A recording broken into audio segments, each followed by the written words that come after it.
Vamos trazer aqui a advogada Thalita Camargo e eu tenho uma pergunta, assim, direto e reto para a Thalita para entender o caso Vic Vanilla. Thalita, ele segue foragido? Tem investigações abertas contra ele? Boa noite, obrigado por ter topado uma entrevista aqui com a gente. Boa noite, Zambada. Eu que agradeço essa oportunidade. Afinal de contas, esse tema ele é extremamente relevante numa sociedade tão polarizada, com normalização de discursos de ódio como opinião. Bom, eu represento parte das vítimas do Vic Vanilla. Nós fizemos representações formais no início de 2025, junto à Polícia Federal e ao Ministério Público Federal. Nós fizemos, inclusive, a provocação junto à Polícia Federal quando ele estava para sair do país. E assim aconteceu. Hoje, nós esperamos que, depois de 4 provocações, que são 2 na Polícia Federal, 2 no Ministério Público Federal, sem contar na Delegacia de Crimes Digitais de São Paulo, que realmente tenha uma investigação.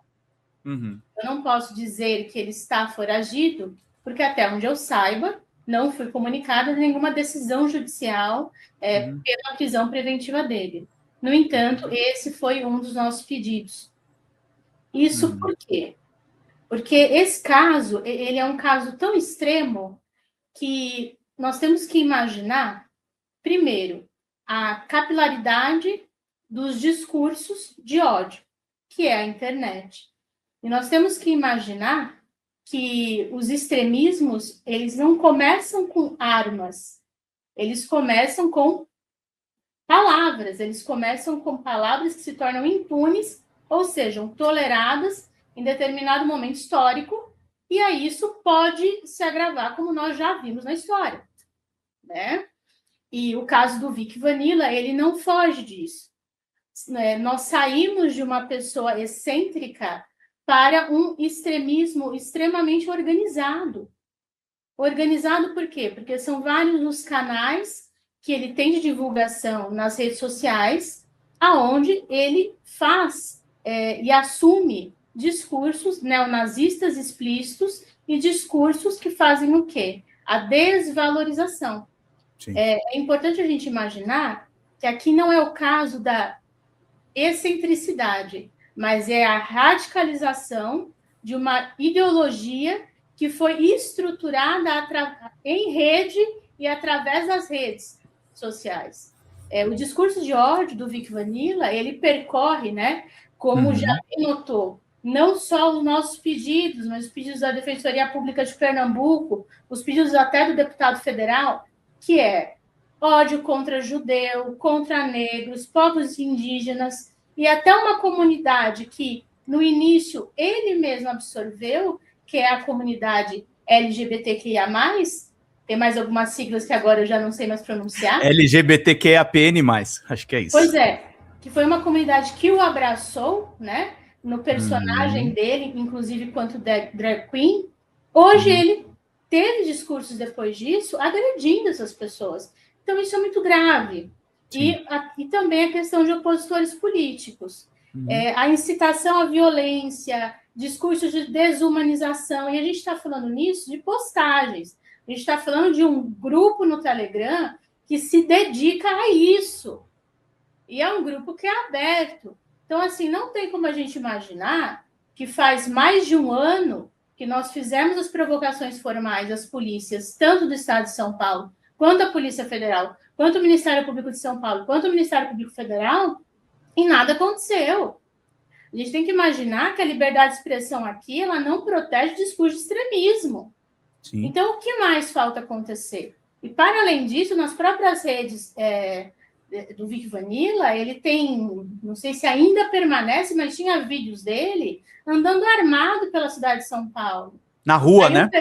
Na rua. Eu pergunto, se não fosse uma pessoa branca na Moca andando armado, mas fosse um menino periférico preto na Avenida Paulista andando armado, sabe? Esses tipos de estereótipos que nós criamos na sociedade, eles também se ventilam no agente público. Então, trazer isso nessa reportagem é muito importante, Pedro, porque não tem como a gente imaginar que alguém consiga disseminar ódio em vídeos, áudios, postagens, fazendo, posso dizer, uma doutrinação de seguidores. Por quê? Uhum. Porque se você está seguindo esse discurso, ouvindo esses áudios e vídeos, quer dizer que você está gostando desse conteúdo. Sim. Então, isso é complicado. Então, aqui não é mais um desabafo de caso isolado. A gente está falando de uma atuação sistemática através da internet para propagar determinados discursos que não são mais tolerados pela nossa Constituição e pelos tratados internacionais que o Brasil assinou.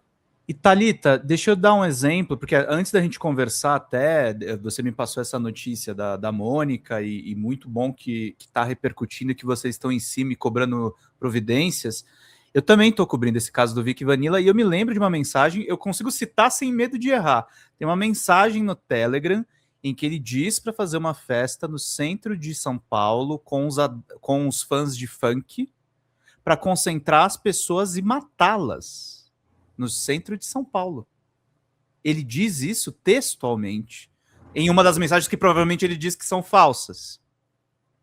Não, agora... E é sempre assim. Agora é fácil, né? Agora é tudo falso. Não, é sempre assim. Agora é tudo falso, é tudo armado. E assim, além de postagens dessas questões de discursos de ódio, tinha nesse grupo do Telegram a venda de armas. E todo mundo que ia contra ele fazia o quê? Mensagens intimidatórias neste grupo, que tem quase 1.000 pessoas, e essas mensagens intimidatórias fazem com que, obviamente, que a pessoa que se sinta exposta ali se sinta ameaçada. Então, o medo vem muito dessa questão de impunidade do crime digital, por conta da demora que isso acontece, né? A demora que acontece uma punição e a cessação da violência digital. É muito interessante fazer uma pausa aqui para falar um pouco sobre o crime na internet. Eu fui vítima de um crime digital, Pedro, em 2018. O que me provocou uma extrema indignação, porque eu senti realmente que o Brasil precisava avançar em determinados pontos.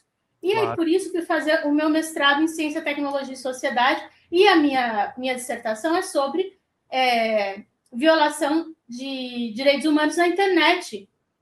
E o que acontece?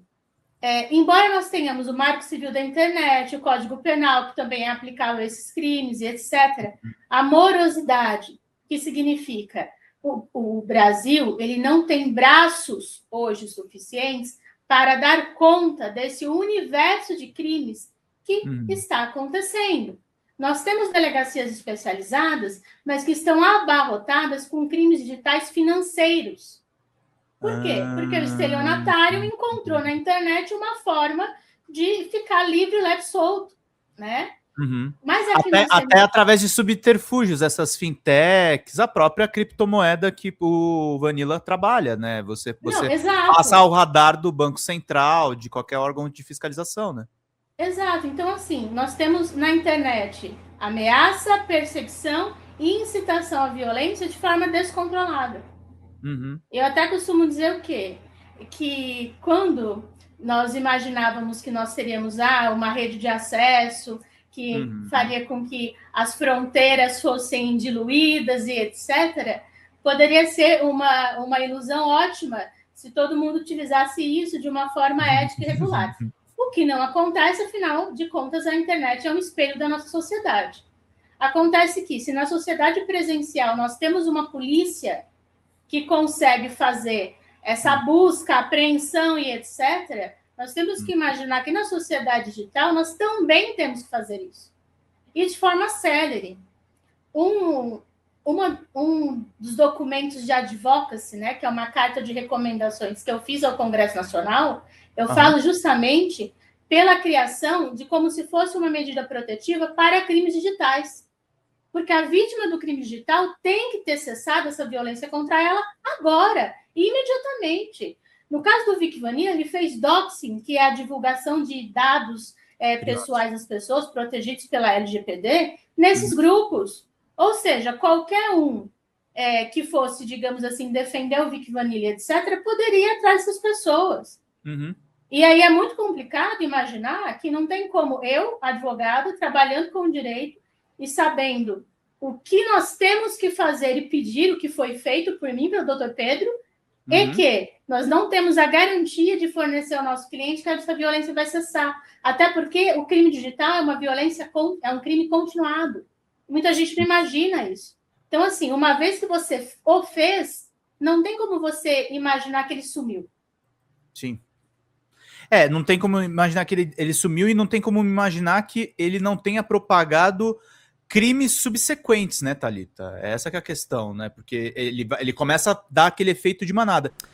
Fala, galera da Folha TV, não se esquece de se inscrever aqui no nosso canal para assistir programas como Folha Notícias Manhã, Folha Notícias Noite, o nosso Folha Entrevista e o nosso Barzinho das Meninas. Muitas coisas bacanas a gente acompanha por aqui e a gente precisa muito, muito do apoio de vocês para nosso trabalho jornalístico, investigativo, de curadoria de conteúdo, com vocês ajudando no nosso Pix, folhademocrata@gmail.com, ou mandando superchats, valeu demais, e os recursos financeiros, tornando-se membro no nosso canal, no nosso curso de jornalismo básico, para você ficar muito bem informado a respeito de tudo.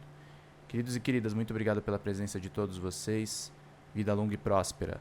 Cuidem-se, cuidem dos seus, e não esquece de se inscrever aqui na Folha TV. Até mais!